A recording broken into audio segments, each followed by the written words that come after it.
जाए और जो विदेशी नागरिक है उनको चुन चुन कर डिलीट किया जाए, ये गहन। और मैं आज इस मंच से आपके माध्यम से इस सदन को और देश की जनता को कहना चाहता हूं कि कोई भी देश का लोकतंत्र सुरक्षित रह सकता है जब देश का प्रधानमंत्री और राज्य का मुख्यमंत्री कौन हो वो घुसपैठिए तय करेंगे, मान्यवर नहीं रह सकते। एक मतदाता का एक से ज्यादा जगह पर वोट होना चाहिए, मान्यवर, एक से ज्यादा जगह पर वोट होना चाहिए। जो लोगों का मृत्यु हो चुका है, मान्यवर, जिन लोगों का मृत्यु हो चुका है उनका वोट मतदाता सूची में होना चाहिए, मान्यवर। ये एसआईआर और कुछ नहीं है, मतदाता सूची का शुद्धिकरण है। मैं मानता हूं इससे कुछ दलों के राजनीतिक स्वार्थ आहत होते हैं। मुझे उन दलों के प्रति एक प्रकार से अनुकंपा भी है, क्योंकि देश के मतदाता तो वोट देते नहीं हैं, ये थोड़े विदेशी दे देते थे, वो भी चले जाएंगे। मगर मान्यवर, क्या हमने भारत के नाते निर्णय करना पड़ेगा कि इस देश की संसद को चुनने के लिए, राज्य की विधानसभा को चुनने के लिए विदेशी को वोट देने का अधिकार देना है या नहीं देना है? और मेरा मत है, मेरा विनम्र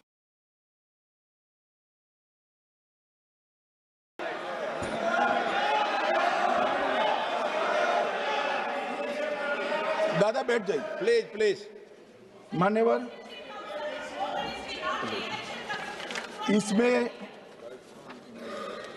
इसमें कानूनी स्थिति का प्रश्न नहीं है। अभी सांसद महोदया बोला कि इलेक्शन कमीशन का अधिकार नहीं है। लाल बाबू हुसैन 1995 में एक वाद हुआ, मान्यवर, भारत की सर्वोच्च अदालत तक वो वाद पहुंचा। लाल बाबू हुसैन बनाम मतदाता रजिस्ट्रेशन ऑफिसर 1995 में इसका जजमेंट आया और उसमें अदालत ने स्पष्ट कहा, देश की सर्वोच्च अदालत ने कहा, मैं नहीं कह रहा, जहां मतदाता का नाम दर्ज किया जाना है वहां रिटर्निंग ऑफिसर ये सुनिश्चित कर सकता है कि आवेदक भारत का नागरिक है या नहीं है। ये लोग जो कहते हैं इलेक्शन कमीशन कैसे तय करेगा, ये इनकी ड्यूटी है और ये हमारा निर्णय नहीं है, भारत की सर्वोच्च अदालत का निर्णय है और हम सब भारत की सर्वोच्च अदालत के निर्णय से बंधे हुए हैं। किसी को भी अगर वेरीफाई करना है तो लाल बाबू हुसैन बनाम मतदाता रजिस्ट्रेशन ऑफिसर 1995 का जजमेंट निकालकर मान्यवर दे दे। मान्यवर, विपक्ष के नेता राहुल गांधी जी ने 5 नवंबर 2025 को एक प्रेस कॉन्फ्रेंस में परमाणु बम फोड़ा। अब वो परमाणु बम के अंदर उन्होंने कहा कि हरियाणा में एक ही घर में 501 वोट पड़ गए। चुनाव आयोग ने इतनी स्पष्टता करी कि हाउस नंबर 265 कोई छोटा मकान नहीं है और 1 एकड़ का पुश्तैनी प्लॉट में अनेक परिवार बस रहे, मगर वहां हर परिवार के घर का नंबर नहीं दिया गया है, इसलिए सब जगह हाउस नंबर 501 दिया गया। पर एक परिवार की तो 3 पीढ़ियां साथ में रह सकती है और पुराने नंबर से ही जब हरियाणा में कांग्रेस की सरकार चुनी गई तब से ये नंबर इसी तरह से चल रहा है। ये ना कोई फर्जी घर है ना फर्जी वोटर है। मान्यवर, वोट चोरी का नैरेटिव बनाने के लिए मान्यवर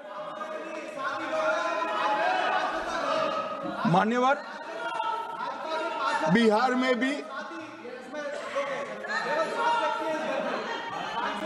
मेरा भाषण पूरा हो जाने दो। नहीं आप अभी पूरा भाषण होगा। नहीं नहीं, कई बार नाम आएगा।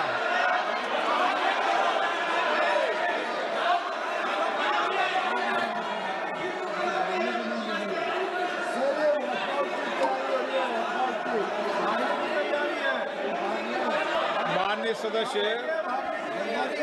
एक 2 मिनट बैठिए, मैं कुछ बोलना चाहता हूँ। 2 मिनट बैठिए, मैं एक मिनट। माननीय सदस्य, एक मिनट। मान्यवर, मेरा विपक्ष के नेता से एक निवेदन है कि 2 मिनट सुन ले मुझे, बाद में उनको बोलने का मौका दीजिए। मान्यवर 2 मिनट। मान्यवर, मेरा आपसे विनम्र निवेदन है, मैं आधी रात तक बैठने के लिए तैयार हूं, मुझे कोई आपत्ति नहीं। मेरा भाषण समाप्त हो जाए, अरे सुनिए ना भाई, सुनो ना, 2 बड़े बोलते हैं तब बीच में नहीं बोलते। मान्यवर, मेरा भाषण समाप्त हो जाए। प्लीज प्लीज, नहीं। मान्यवर, मेरा भाषण समाप्त हो जाए बाद में, इसमें जितने भी मुद्दे विपक्ष के नेता खड़े करेंगे, मेरी मर्यादा में इसका जरूर जवाब दूंगा, मुझे कोई आपत्ति नहीं। मेरा विनंती इसलिए है मान्यवर,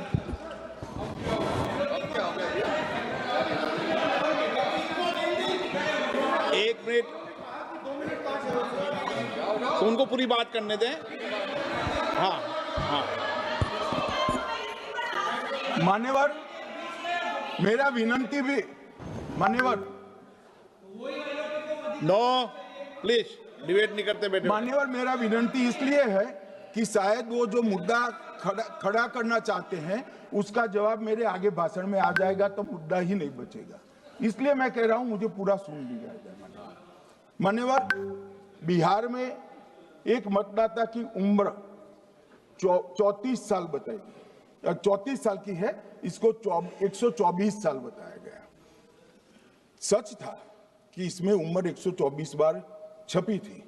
बाद में मिंता देवी जी ने खुद बताया कि उन्होंने ऑनलाइन आवेदन किया था और वो ऑनलाइन आवेदन करने में गलती हो गई, इसके कारण उम्र 124 बार साल छपी थी। अब इसके आधार पर मतदाता सूची पर प्रश्न कर दिए। सुबोध कुमार नवादा, प्रेस कॉन्फ्रेंस में कहा गया कि एक राजनीतिक दल के बीएलए है, इनका नाम कभी आया ही नहीं, वो भी सच नहीं निकला। रंजू देवी रोहतास, उनको कहा कि एक कार्यकर्ता, उन्होंने बाद में रंजू देवी जी ने स्टेटमेंट दिया, जबरन बुलाकर उनकी वोटर लिस्ट से नाम काट लिया गया, ऐसा आरोप हुआ। तो रंजू देवी ने यही कहा कि कांग्रेस के कार्यकर्ताओं को कहने पर मैंने गलत जानकारी दी थी। मान्यवर, ये जो प्रेस कॉन्फ्रेंस हुई और उसने जिस प्रकार का देश में माहौल बनाया, चलो ये तो मैंने आरोप जो लगाए थे और सत्य क्या है कहा, मगर मैं विपक्ष के नेता ने जो प्रेस कॉन्फ्रेंस में कहा कि मतदाता सूची ठीक नहीं है, इसको सुधार करना चाहिए, तो भाई गहन पुनर्निरीक्षण क्या है, एसआईआर क्या है, मतदाता सूची का सुधार करने की प्रक्रिया है, और वो कर रहे हैं तो भी विरोध कर रहे हैं, पुरानी मतदाता सूची कर रहे हैं तो भी विरोध कर रहे हैं। भाई मतदाता सूची पुरानी हो या नहीं, आपका हारना तय है, ये मतदाता सूची से नहीं होता। मान्यवर, उन्होंने कहा, अपने लॉजिक के समर्थन में कहा कि भारतीय जनता पार्टी को कभी एंटी इनकम्बेंसी का सामना नहीं करना पड़ता। मान्यवर, एंटी इनकम्बेंसी इनके खिलाफ होती है जो जनहित के विरुद्ध काम करे। ये बात सही है कि भाजपा को एंटी इनकम्बेंसी का फायदा विरोध बहुत कम करना पड़ता है। हमारी सरकारें बार बार चुनकर आती हैं, चाहे राज्य में है या केंद्र में, परंतु ऐसा नहीं है कि हम 2014 के बाद एक भी चुनाव नहीं हारे। छत्तीसगढ़ में 18 में हारे, राजस्थान में 18 में हारे, मध्य प्रदेश में 18 में हारे, कर्नाटक में भी 14 के बाद हारे, तेलंगाना में हम जीत नहीं पाए, चेन्नई में हम जीत नहीं पाए, बंगाल में भी हम हारे। भाई तो तब तो ये मतदाता सूची बहुत अच्छी होती है, तब से नए कपड़े पहनकर आप शपथ ले लेते हो। उस वक्त मतदाता सूची का विरोध नहीं करते हो, और जब मुंह की पटखनी पड़ती है बिहार की तरह, तब मतदाता सूची का विरोध करते हो। माननीय मेरे दोहरे मापदंड नहीं चलेंगे लोकतंत्र में। जब आप जीतते हो तब चुनाव आयोग महान है, जब आप हारते हो तो चुनाव आयोग निकम्मा है, बीजेपी का कहने पर चलता है। जब आप जीतते हो मतदाता सूची अच्छी है, मतदाता सूची अच्छी है, और जब आप हारते हो तो मतदाता सूची खराब है। मान्यवर, मुझे कोई आपत्ति नहीं, इस प्रकार का भ्रांति फैलाए तो फैलाए। मेरा दायित्व है कि इस देश की जनता को एक ड्यूअल स्टैंडर्ड की जानकारी देना, जो मैं आज इस सदन में खड़े होकर दे रहा हूं। मान्यवर, आगे पर भी मैं इस विषय को कहूंगा, और ढेर सारे आरोपों के मेरे पास जवाब है। जो 3 प्रेस कॉन्फ्रेंस में, एक सादा प्रेस कॉन्फ्रेंस, एक एटम बम वाला प्रेस कॉन्फ्रेंस, एक परमाणु बम वाला, ये तीनों में क्या हुआ, इसके सारे जवाब मेरे पास है। मान्यवर, अब ये कहते हैं कि 2-2 जगह है, 2-2 जगह मतदाता है। मान्यवर, किन किन लोगों के 2-2 जगह मतदाता, मैं इसमें जिनके नाम 2 जगह रजिस्टर्ड है उसका दोष नहीं निकालता मैं, क्योंकि एक जगह से कोई व्यक्ति दूसरी जगह गई तो 2010 के बाद इसको डिलीट करने का अधिकार आरओ के पास से ले लिया गया। इसके कारण ये विसंगतियां खड़ी हुई है।